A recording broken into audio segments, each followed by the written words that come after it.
역사 속 레전드 에이다였던 인물들, 역사 속 변태 취향을 가졌던 인물들, 역사 속 여러 의미로 레전드 크기를 가졌던 인물들 등등등. 저는 제법 역사 관련 컨텐츠들을 몇 차례 진행한 바 있습니다. 그런데 꼭 그런 컨텐츠들을 하면 그러면 역사 속 게이였던 인물은 누가 있었는가 같은 댓글들이 꼭 달리던데, 매번 볼 때마다 이거 괜찮네, 다음에 한번 다뤄봐야겠다 생각만 하고 아직까지도 다루지 않았더라고요.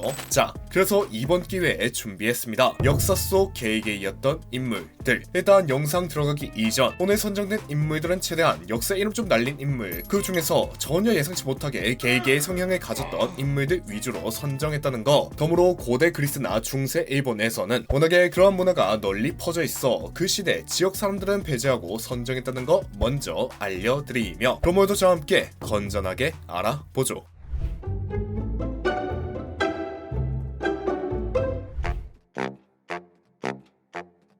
역사 속 레전드 게이. 그 첫 번째는 공민왕입니다. 사실 공민왕은 제가 유튜브 커뮤니티 글은 물론 여러 영상에서 가끔 얘기를 해 알고 계신 분들도 꽤 될 것 같긴 하지만서도, 무튼 공민왕이 누구인가? 사실상 고려의 마지막 군주이자 여몽전쟁 이후 몽골 원나라의 간섭으로 인해 고려의 군주명 앞에는 몽골에 충성한다는 의미로 충자가 붙게 되었는데, 그런 충이라는 시호를 쓰지 않을 정도로 원나라에 반하는 모습을 보이며 고려의 자주성을 되찾고자 노력한 인물이자 고려의 회강 반조를 상징하는 인물인가 동시에 그의 게이력 때문에 고려의 멸망을 가속화시킨 암군이기도 한 인물인데, 허나 처음부터 그가 그런 취향을 가진 인물은 아니었으니, 사실 그는 그의 아내 노국 대장 공주를 끔찍이도 아끼며 그녀가 있었기에 공민왕이 있을 수 있었고, 공민왕이 있었기에 그녀가 있었다 해도 과언이 아닐 정도로 그 둘은 정말 알콩달콩 사랑을 하던 사이였다 합니다. 허나 하늘도 무심하시지 이 커플의 끝은 그리 좋지 못했으니 노국 대장 공주는 아이를 낳던 중 그만 난산으로 인해 승하하는 비운을 맞이하게 되었다 하죠. 이에 공민왕은 그녀를 잃은 상실감에 그만 정신이 헷가닥 나가버린 채로 남색을 즐기게 되었으니, 그래야 할 공민왕은 자신이 직접 얼굴에 분칠을 하고 여장을 하기도 자제위라는 기관을 설립하여 명목상으로는 공민왕의 좌우에서 시종을 들 젊고 어여쁜 청년들을 뽑아다 졸고 즐기는 등 이전 성군에 가까운 모습을 보인 그였기에 참으로 안타깝기 그지없는 모습을 보였다고. 더군다나 그의 체온은 더더욱 안타까운데, 그는 그가 세운 보초 집단 자제위의 일원이었던 홍윤이라는 친구에게 머리통이 깨지면서 최후를 맞이했다죠. 역사 속 레전드 게이. 그 두 번째는 레오나르도 다빈치입니다. 요 양반 역시 제가 요 영상 마지막에 잠깐 언급을 하여 알고 계신 분들도 좀 있지 않을까 싶은데, 일단 레오나르도 다빈치 그가 누구인가? 발명가이면서 건축가이면서 철학자이면서 조각가이면서 동시에 수학자이면서 천문학자이면서 해부학자이면서 외교관이면서 화학자이면서 화가이기도 한 엄청 많은 직업을 가진 인류 역사에서 손꼽힐 정도의 천재인 그런 양반이죠. 특히나 다른 분야보다 더욱 두각을 드러낸 분야라 한다면 아무래도 역대급 명화들을 뽑아낸 미술 분야가 아닐까 싶은데, 예컨대 최후의 만찬이나 모나리자 같이 말입니다. 그런데 이런 다빈치 역시 게이라는 얘기가 존재하니, 앞서 잠깐 말한 모나리자 역시 여러 추측 중 하나이지만 그 모델이 그의 동성 연인이었던 살라이라는 이야기가 있으며, 그의 사업단과 작품들의 대부분은 메이지라는 자신의 제자이자 연인으로 추측되는 남성에게 넘겨주기, 그의 인생에서 여성과의 스캔들이 전무하기도. 1476년 법정 기록에서는 그가 3명의 젊은 남성과 한 침대에서 빨가벗고 있다 기소된 전적 역시 존재할 정도라 하죠. 물론 증거 불충분으로 무죄 판결을 받긴 했지만, 덤으로 프로이트가 다빈치에 대해 다룬 논문에서 역시 그를 게이의 역객건이 말하고 있다고. 역사 속 레전드 게이. 그 세 번째는 미켈란젤로입니다. 미켈란젤로, 그는 앞선 다빈치와 더불어 가장 위대한 예술가를 꼽으라면 가장 많이 사람들의 입에 오르내리는 르네상스 시대의 거장임과 동시에 다비드상, 피에타 같은 작품으로 조각사의 한 획을, 그리고 천지창조로 잘 알려진 아담의 창조 및 시스티나 성당 천정화 등으로 그림사에 역시 한 획을 그은 그러한 양반인데, 이 양반 역시 게이라는 얘기가, 실제 그는 식음을 음악을 읽는 것이 그대의 이름을 읽는 것보다 훨씬 쉽다. 초라하게도 음식은 단지 우리의 육신을 지탱할 뿐이지만 그대의 이름은 나의 육신과 정신 모두를 부양한다.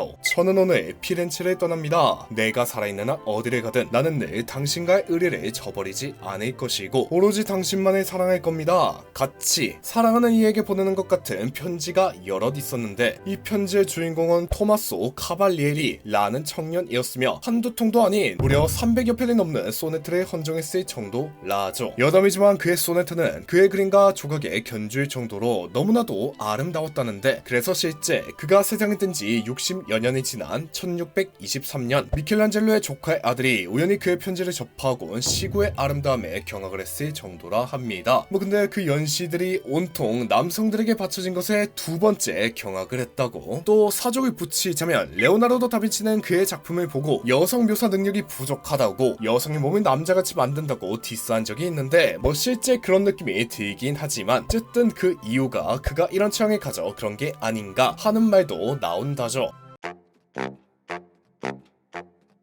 역사 속 레전드 게이 그 마지막은 차이콥스키입니다. 피아노 협주곡 1번 23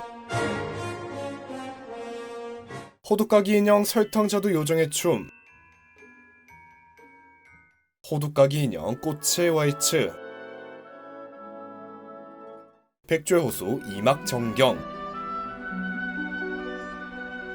아마 인생 살며 한 번쯤 들어봤을 이 음악들은 모두 러시아의 전설적인 작곡가 표트로 차이콥스키가 작곡한 음악들인데 이런 음악들을 작곡한 그 역시 게이였다는 얘기가 있다죠. 물론 그는 여성과 결혼을 한 이력도 있으나 일각에서는 그의 그런 취향을 감추기 위해 결혼을 했다는 말이 있다고. 실제 그와 결혼을 한 밀료코바라는 여성은 그에게 제발 결혼해달라고 막 수십 통의 편지를 보내기도 결혼 안 해주면 큰 결심하겠다는 등 온갖 개짓거리를 해. 그래 내가 뭔데 여자 목숨 가지고 이 기회에 내 취향 한번 바꿔보자 는 식으로 결혼을 했다는 말이 있습죠. 하지만 그의 그런 취향 때문인지 아니면 애초 그녀가 너무나도 마음에 들지 않았던 탓인지 그녀와의 결혼 생활은 오히려 자신이 큰 결심이 마련일 정도라 구조를 채 넘기지 못하고 파탄나게 되었다고. 하지만 그녀를 사랑하지 않았던 그는 그의 조카 블라디미르 다비도프에게만큼은 그의 마지막 작품 비창 교향곡을 헌정할 정도로 아니 더 나아가 그에 대한 자신의 심정을 일기장에 세밀하게 그려놓을 정도로 정말 정을 듬뿍 주는 모습을 보였다죠. 여러모로 그의 죽음은 상당한 미스테리인데 그의 공식적 사인은 콜레라로 끓이지 않은 물을 마셔 그렇다 알려져 있으나 상류층이었던 그가 콜레라로 명을 달리했던 것도 의문이고 당시 콜레라는 철저한 격리를 행했다 하나 그의 장례식에는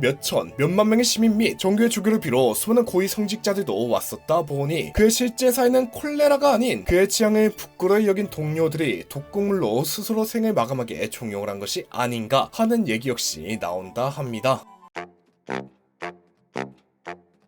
자 이렇게 역사 속 레전드 게이였던 인물 총 4명을 알아봤습니다. 사실 고려에는 공민왕 이에도 최근 고려 거란 전쟁이라는 드라마에서 등장한 목종 역시 있긴 하지만 솔직히 요 양반은 고려 역사를 잘 아는 분들 정도가 아니라면 아는 사람이 잘 없을 것 같아 제하게 되었으며 덤으로 르네상스 시대 인물 중에서도 다빈치나 미켈란젤로뿐 아니라 산드로 보티첼리나 마르실리오 피치노라는 양반 역시 그런 취향이었다 하지만 모르는 분들도 많을 것 같아 역시나 제외하게 되었다는 거 알려드리며 대강 이쯤에서 오늘의 영상 마무리하도록 하죠. 그럼 지금까지 갱생하고 돌아온 르서였습니다.